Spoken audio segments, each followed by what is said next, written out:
Assalaamu alaikum warahmatullahi wabarakaatu. Ashama akkam jirtu hordoftoota yuutuubii chaanalii barsiisaa Jamal. Kunoo arras deebinee dhufnee jirra. Barnoota herregaa kutaa torbaffaatiin qabadhee isiniif dhiyaadhe. Innis mata duree lakkoofsa dhibbarraa kan jedhu irraa eegalla. Toleegaa lakkoofsa dhibbarraa kan jedhu irraa eegaluu dura waan beekuu qabnu tokkotu jira. Innis dhibbantaa kan jedhudha. Walumaa galatti garaagarummaa dhibbantaa fi dhibbarraa kan jiru yoo laallu dhibbantaa jechuun waan dhibba keessaa ta'e tokko jechuudha. Dhibba keessaa parsantaa hanga ta'e tokko jechuu yoo ta'u, dhibbarraa jechuun ammoo waan guutuu tokko yoo baajannee waan guutuu san keessaa waan hanga tokko jechuudha. Isaan kanaas yaadamee reeshootiin wal qixa jechuu dandeenya. Waan guutuu tokko baa keessaa a yoo jenne dhibba keessaa paadhaa wajjin wal qixa kan jiru kana mirkaneessuu qabaa jechuudha. Akkasuma kallattumaan gara dhibbarraatti yoo seennu dhibbarraan waan guutuu tokko keessaa jechuudha jennee waan guutuu tokko keessaa waan hanga murtaa'e tokko jechuudha yoo ta'u, mee fakkeenyaaf yoo fudhannee ilaalle aadde amartiin mindaa isaanii kan ji'aan argatan qarshii 6,500 keessaa parsantaa 25 gibiraaf irraa hirrifama. Mindaa aadde amartii ji'aan qarshii meeqaatu gibiraaf hirrifama? Mindaa aadde amartii kana keessaa qarshii meeqaatu ji'aan hirrifama kan jedhu yoo laallu as keessatti qarshii 6,500 mindaa isiin ji'atti argattudha. San keessaa waan isiin baaftu A jenna. Dhibba keessaa parsantii 25 kafaltii jechuudha. Yeroo kanaas A baay'isuu dhibbaa 6,500 baay'isuu 25 jenna. Kana booddee A baay'isuu dhibbaa jechuun A baay'isuu dhibbaan dhibba A ta'a. Dhibba A wal qixa ni ta'a. 6,500 baay'isuu 25 jechuun gama lameenuu dhibbaaf irraa gama lachuu dhibbaaf gaafa hir'u 6,500 kana biraa 02 tun 02 dhibba biraa ni balleessiti. Asiin dhibbi dhibbaan badeeti aan kophannu hafaa. Kana jechuun 65 baay'isuu 25 ta'a jechuudha. Innis maal nu kennaa? 1,625 kan isiin gibiraaf kafaltu ji'atti wanni isiin kafaltu dhibbarraa jedhama jechuudha. Inni kunis dhibbarraa jedhama. Hubadhu jeeti hundeen ka'umsa dhibbarraan irraa shallagamudha jedha. Hundeen maali? Hundeen yookiin bees ka jennu ka'umsa dhibbarraan irraa shallagamu. Dhibbarraan kunis maalirraa shallagamaa yoo jenne hundeen jiraachuu qaba wanti irraa shallagamu. Bees isa jennu jechuudha. Beesii keessaa ammaawunti aan ammoo dhibba keessaa ammoo piin ammoo parsantiidha jechuudha. Kanaaf hundeen ka'umsa dhibbarraan irraa shallagamudha jechuudha. Lakkoofsi firiin isaa haadhoo fi dhibbantaa reetii baay'isuudhaan argamu immoo dhibbarraa jedhama jechuudha. Hundee jechuun gaas keessatti baa kana yoo ta'u, baa jechuu yoo ta'u, lakkoofsi firiin isaa immoo firiin isaa haadhoo fi dhibbantaa reetiidhaa waliin baay'isuudhaan argamu kunis maal jedhama? Dhibbarraa jedhama. Dhibbarraan kunis A kana jechuudha. Isaas akkamitti arganna? Haadhoo yookiin mindaa jalqabaa aadde amartii qarshii 6,500 ture kana baay'isuu 25 hiruu dhibbaati jechuudha. Akkatti arganne hiruu dhibbaati. Yookiin ammoo akkuma jirutti reetii wajjin yoo waliin baay'ifnes rakkoo hin qabu. Kana gaafa jiru 6,500 baay'isuu 25 dhibbantaa jechuudha. Yookiin ammoo duwwaa tuqaa 25 jechuudha. 6,500 baay'isuu duwwaa tuqaa 25 jechuu wajjinis wal qixxeedha. Kana gaafa walitti baay'ifnu maal argannaa? 1,625 argannaa jechuudha. Kana jechuun maali? Waan aadde hamartiin ji'atti gibiraaf jettee isiin kafaltuudha. Kunis akkamitti argame? Haadhoo maallaqa isiin argattu bees kan jennu sanii fi dhibbantaan reetiin dhibbantaa kun walitti baay'ateeti jechuudha. Asitti yoo dhibbaaf hirreessu numa dandeenya jechuudha. Inni itti aanu mee fakkeenya kana haa ilaallu. Fakkeenya kunis maal jedha? Dhibbarraa armaan gadii barbaadi jedha. Dhibbarraa armaan gadii barbaadi. 12 dhibbantaan kan 2,460 jedha. Kana jechuun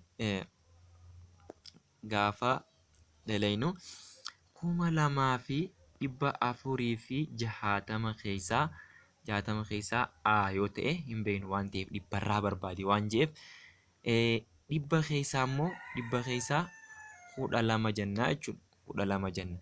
Kana jechuun A baay'isuu dhibba A tahaa wal qixani tahaa 2,460 baay'isuu 12 gaafa walitti baay'ifnu asitti dhibbaaf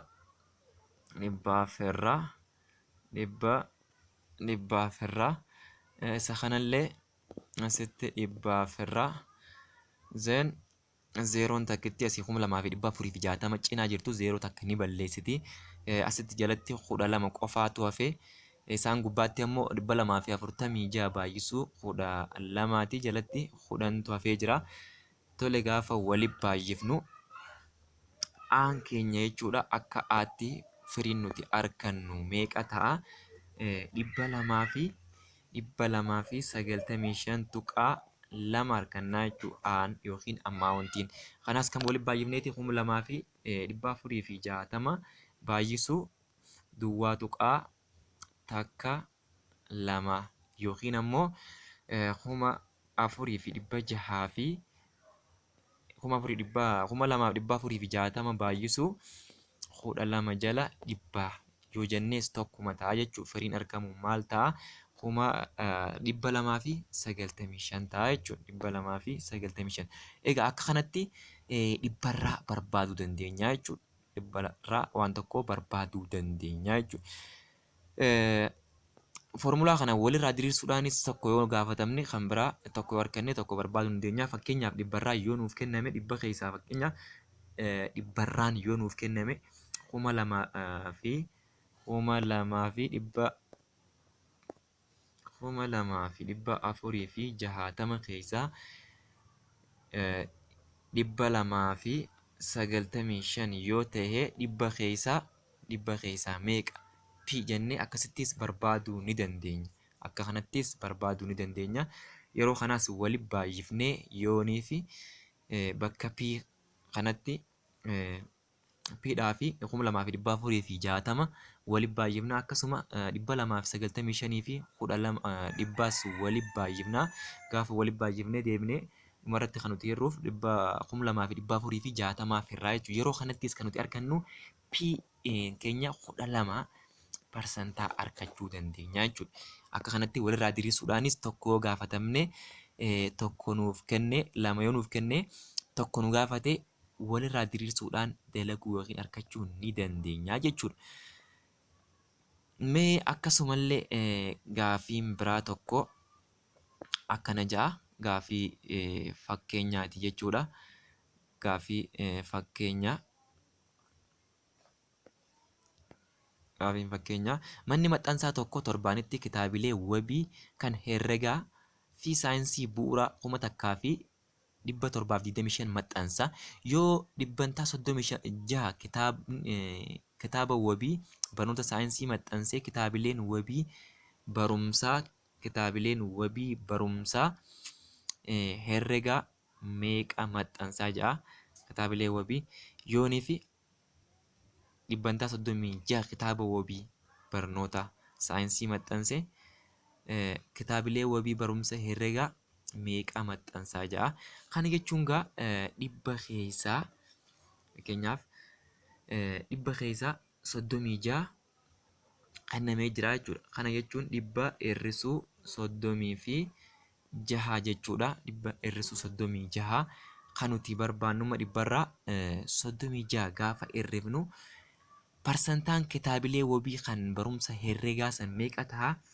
64 jechuudha. 64 parsantaadhaan. Kana booddee parsantaadhaan eega arganne baay'inaan hangam akka inni ta'e barbaaduudhaaf karaa salphaan nuti fayyadamnu maal goona? Kitaabileen akka waliigalaatti kitaabilee waliigalaa beezii yookiin haadhoon 1,725 keessaa 60 ta'a jechuudha. Ta'a yoo ta'e kan barbaadu deemnu dhibbarraadha waan ta'eef dhibba keessaa ammoo dhibbantaan isaanii 64 ta'a jechuudha. Yeroo kanaas akkana qaxxaamura walitti baay'ifnaa dhibba takka wal qixanii ta'a 1,725 baay'isuu 64 jennaa baay'isuu 64 tole egaa yeroo walitti baay'ifnu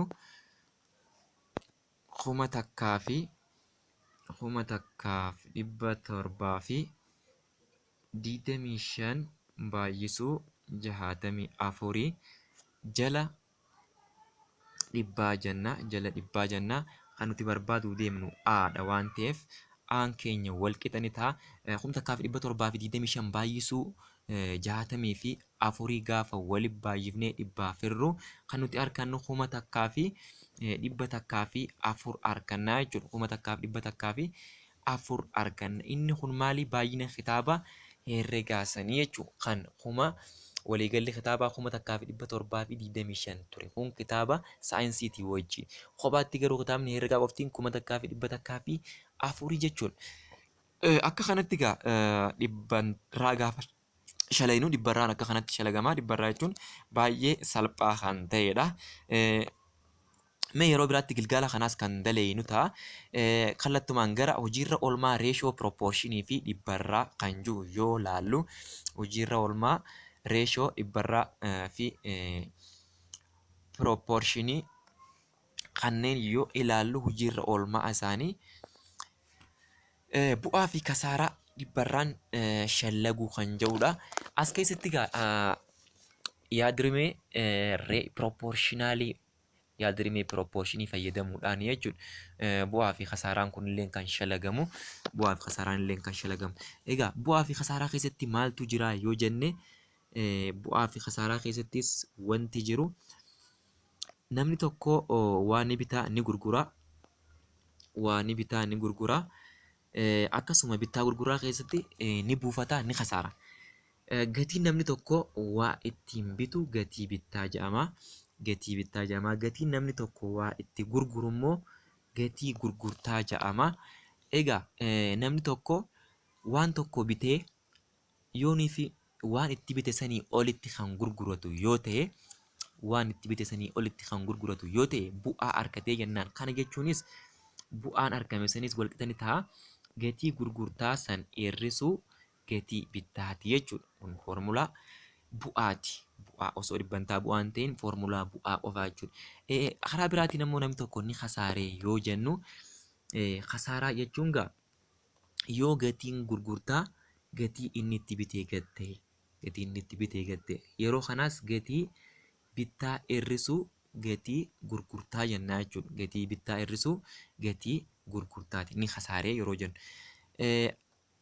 Yeroo kana gatiin bittaa san gatii gurgurtaa caalee jira jechuudha yeroo namni kun kasaare. Kana jechuun fakkeenyaaf wanta akka 2,000 bitee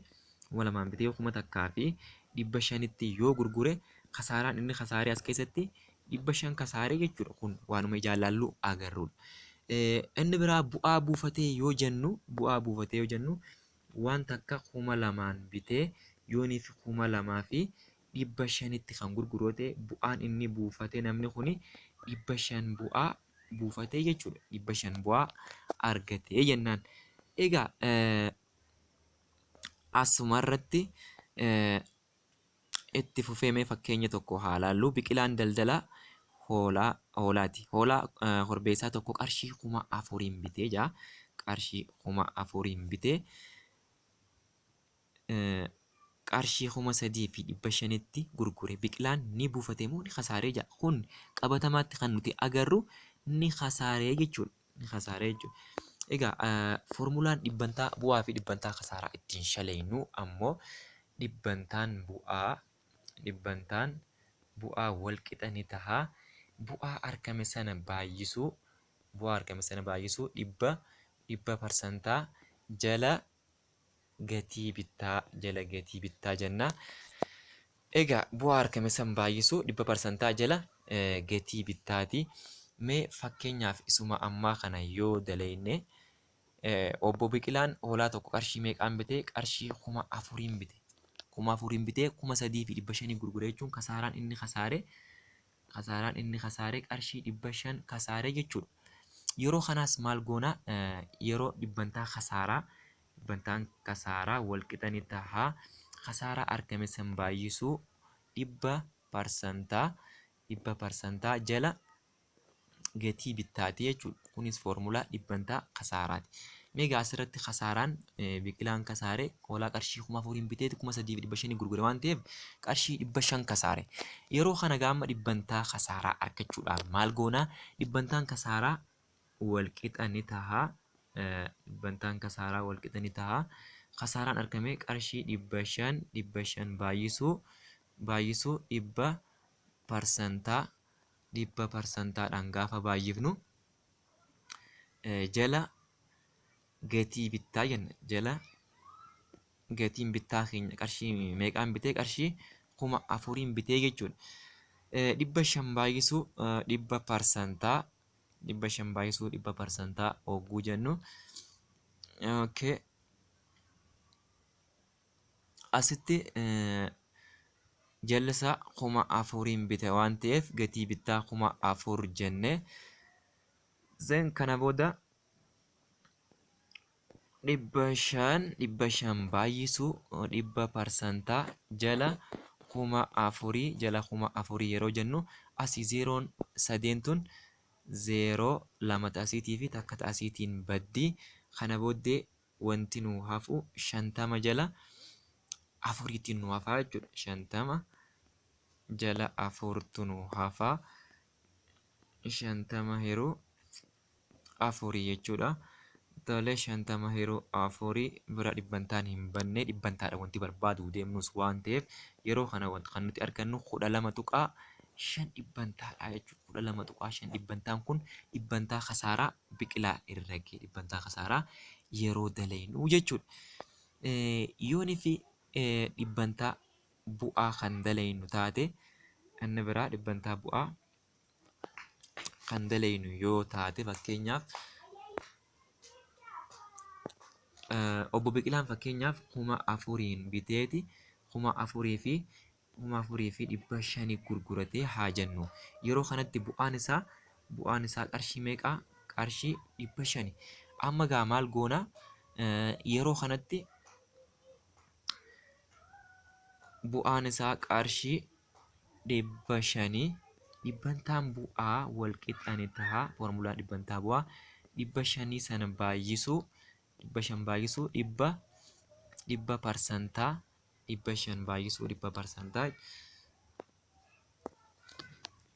500 baay'isuu dhibba parsantaa kan barbaadaa jirru dhibbantaa bu'aati waan ta'eef jala gatiin bittaa immoo meeqaan bite? 4,000 bite waan ta'eef asitti 0 lameen asii dhibba cinaa tanaan balleessinee takkitti asii immoo 500 cinaatiin balleessinee maaltu nuuf hafaa yoo jenne 50 jala 4tu nu hafaa jechuudha. 50 jala 4 kunis yeroo bu'aatis meeqaa? 4,000 keessaa kan inni bu'aa buufate asii parsantaan cinaa jira waan ta'eef 12.5 jechuudha. Yoonii fi bu'aa ta'es dhibbantaa 12.5 yoo kasaaraa ta'es qarshii 500 kasaare jechuun dhibbantaa 12.5 jechuudha. Yoo qarshii 500 bu'aa buufate jechuunis dhibbantaadhaan dhibbantaa 12.5 bu'aa buufate jechuudha. Mee inni itti aanu yoo ilaallu mata duree dhala baaqee kan jirudha. Dhala baaqee yookiin qeenxee jechuudha. Dhala baaqee yookiin dhala qeenxee keessattis kan nuti barbaannu as keessatti dhala baaqee shalaguudhaaf foormulaan nu barbaachisu. Dhala baaqee jechuunis dhala haadhoo qofa irraa yeroo turtii hunda keessatti kaffalamudha jaa. Yeroo turtii hunda keessatti kan kaffalamudha. Dhalti baaqeen kunis foormulaan isaa PRTdha. P jechuun haadhoo yookiin pirinsipaalidha. R'n ammoo R jechuun reetii dhalaati yookiin dhibbantaadha. Reetii dhalaa yookiin dhibbantaadha. Tiin ammoo yeroo turtiiti jechuudha. Tiin yeroo turtii jechuudha. Egaa as keessatti foormulaa tokko yoo barbaaduu feene kana walirraa diriirsuu yoo feene as keessatti P barbaadu yoo feene jala RT asittillee jala RT jechuu dandeenya. Asii R'n R'dhaan ni badaa, T'illeen T'dhaan ni badaa. P'n qoftiin kophaan nu hafa. Yeroo kana P'n keenya walqixanii ta'a. Dhala jala RT reetii baay'isuu yerootiin foormulaa kanaan yoonii fi dhalti nuu kenname reetiin nuu kenname yeroon illee yoo nuuf kenname akka kanatti barbaaduu ni dandeenya jechuudha. Ammallee foormuluma PRT dhalti walqixanii ta'a PRT jedhu kana irraa dhalti walqixanii ta'a PRT isuma jedhu kana irraa T barbaaduu ni dandeenya jechuudha. T yookiin R's barbaaduu ni dandeenya. Fakkeenyaaf R barbaannaa yoo ta'e jala PT jennaa asittillee PTdhaaf ni hirra. P'n P'dhaan badaa, T'illeen T'dhaan ni badaa. Yeroo kana R'n maal tahaa? Reetiin dhalaa walqixanii tahaa. Dhala hiruu PT haadhoo baay'isuu yeroo turtii. Kunis foormulaa tokko irraa diriirsinee jechuudha. Foormulaa walirraa diriirsuu ni dandeenya waan ta'eef. Inni biraa T yoo barbaaduu feene foormuluma kanarraa T barbaaduu yoo feene walqixanii ta'a. PRT isa jedhurraa T barbaaduu yoo feene jala PR jennaa asittillee jala PR jennaa. PR'dhaan ni badaa. Yeroo kana egaa T'in yookiin yeroon turtii maal ta'a? Haadhoo dhala argame san hiruu haadhoo baay'isuu reetii. Haadhoo baay'isuu reetii. Kunis foormulaa tokko. Foormuluma tokkorraa foormulaawwan sadii diriirsuu ni dandeenya jechuudha. Foormulaawwan sadii diriirsuu ni dandeenya jechuudha. Egaa asirraa karaa biraa ammaan tana mee fakkeenyi tokko yoo fudhannee ilaalle dargaggoonnii fi shamarran waldaan gurmaa'an tokko waldaa qusannaa fi liqii naannoo isaanii argamu tokko irraa hojii isaanii ittiin babal'isuudhaaf qarshii 80,000 yeroo turtii waggaa 5tiin liqeeffatan. Yoo waldaan qusannoo fi liqii kun dhala baaqee reetiin isaa 400 waggaatti ta'een miseensota waldaan gurmaan kanaan waliif galan ja'a. Dhalli waldaan qusannoo fi liqii kun dargaggootaaf shamarran waldaan gurmaan kana irraa argatu hangami? Asirratti immoo maal nu gaafate? Dhala nu gaafate jechuudha. Tokkoffaa dhala nu gaafate, lammaffaa irratti immoo kuufama nu gaafate. As keessatti waan kennamee fi waan gaafatamne adda baasuu qabna. Wanti nuuf kenname haadhoon 80,000tu nuuf kenname jechuudha. Haadhoo yookiin P'n 80,000tu nuuf kenname. Akkasuma R'n yookiin yeroon turtii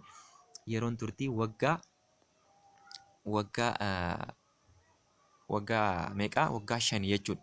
Yeroon turtii waggaa 5. Yeroon turtii yookiin T'in jechuudha. Waggaa 5. R'n yookiin reetiin dhalaa immoo 400 yookiin duwwaa tuqaa 4 jechuudha. Duwwaa tuqaa 4 maal? Reetiin dhalaa jechuudha. Garuu wanti gaafatamne maali? I yookiin dhala gaafatamne. Dhalli foormulaa kamiin shalagamaa? Foormulaa PRT isa jiru kana jechuudha. P ni qabnaa 80 qabnaa, R ni qabnaa dhibbantaa 4 qabnaa, T'n yeroon turtii immoo waggaa 5 jechuudha. Egaa asirra dhaabbannee akkuma jirutti yoonii fi bakka buufnu yoo bakka buufnu kan nuti argannus kuma dhala barbaadu jirra. Dhalti sun walqixa ni taha. 80,000 baay'isuu duwwaa tuqaa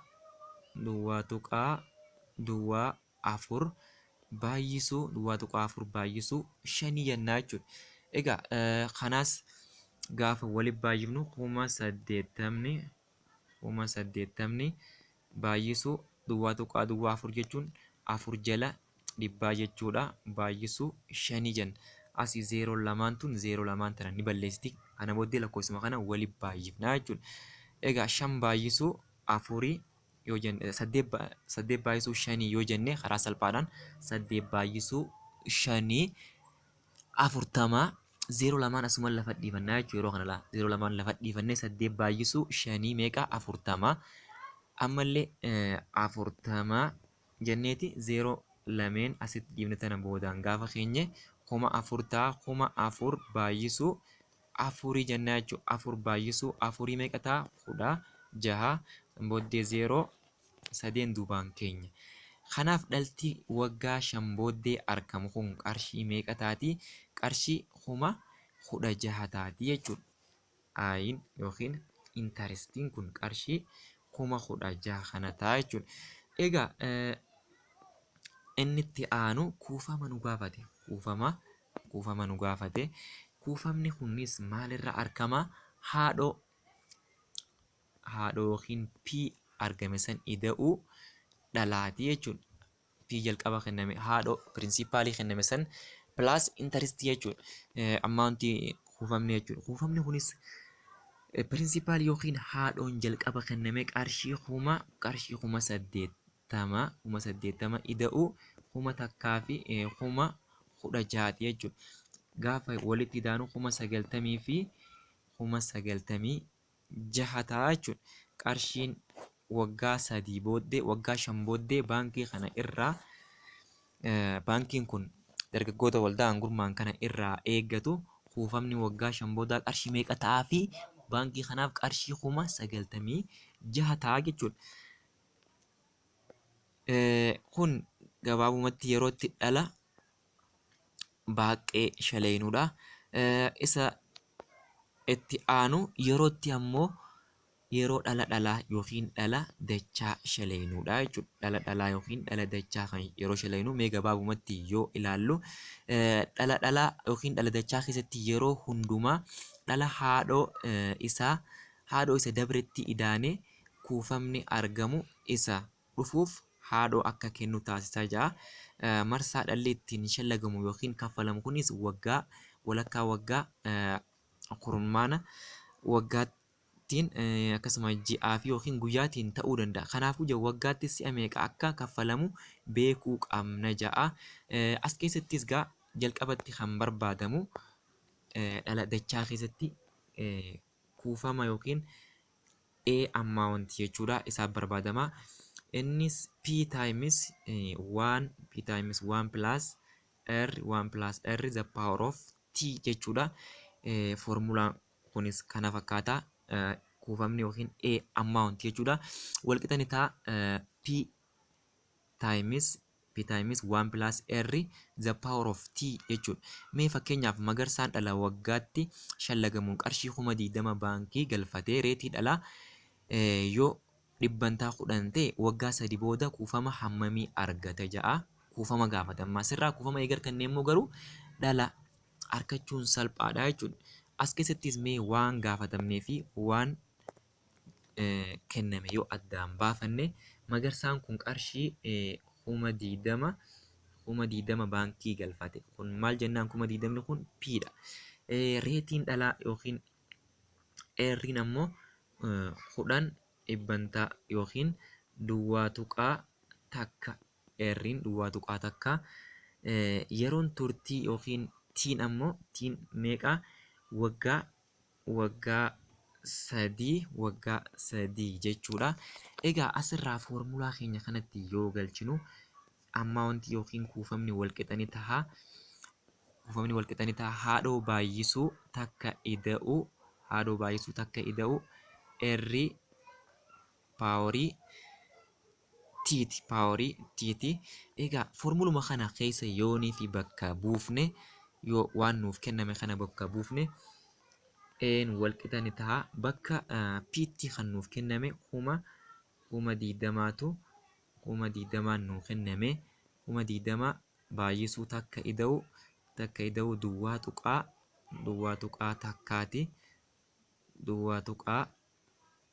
takkaatiin nuuf kenname baay'isuu. Tiin keenya immoo sadii jechuudha. Miga kuma diidama baay'isuu kana takka ida'uu duwwaa tuqaa takkaa jechuun takka tuqaa takka jechuudha. Paaworii isaa sadii jechuun takka tuqaa takka kiyubii godhi jechuudha. Takka kiyubii godhi jechuudha. Takka tuqaa takka kiyubii goonee meeqaan baay'ifnaa? Kuma diidamaan baay'ifnaa jechuudha. Takka tuqaa takka kiyubii gaafa goonu takka tuqaa sadii takka harkannaa jechuudha. Sadii takka harkannaa baay'isuu kuma diidama kanaan waliin baay'ifna. Kan nuti barbaadaa jirru kuufama yookiin ammaawuntii kan jedhu walqixa ni ta'a. Kuma diidama baay'isuu takka tuqaa sadii takkaati jechuudha. Tole egaa gaafa waliin baay'ifnu kuma diidama baay'isuu kuma takkaa fi 330 takka jala kumaa jennaa jechuudha. Jala kumaa maaliif jala kumaa jennaa? As booddee tuqaa booddee digitii sadii jira waan ta'eef gara firaashiniitti yeroo deebifnu kuma takkaa fi 330 takka jala kumaattaa jechuudha. Asii kun kuma diidama waan ta'eef zeeroon sadeen asii zeeroo sadeen ni balleessiti. Asin maaltu hafaa? Diidamaatu hafaa. Diidama baay'isuu kuma takkaa fi 330 takkaa ta'a. Yeroo kanaas kuma diidamii fi jahaa fi kan nuti argannu kuma diidamii yoo waliin baay'ifnu jechuudha. Qaxxitumaan waliin baay'isuu ni dandeenya. Yeroo waliin baay'ifnu kan nuti argannus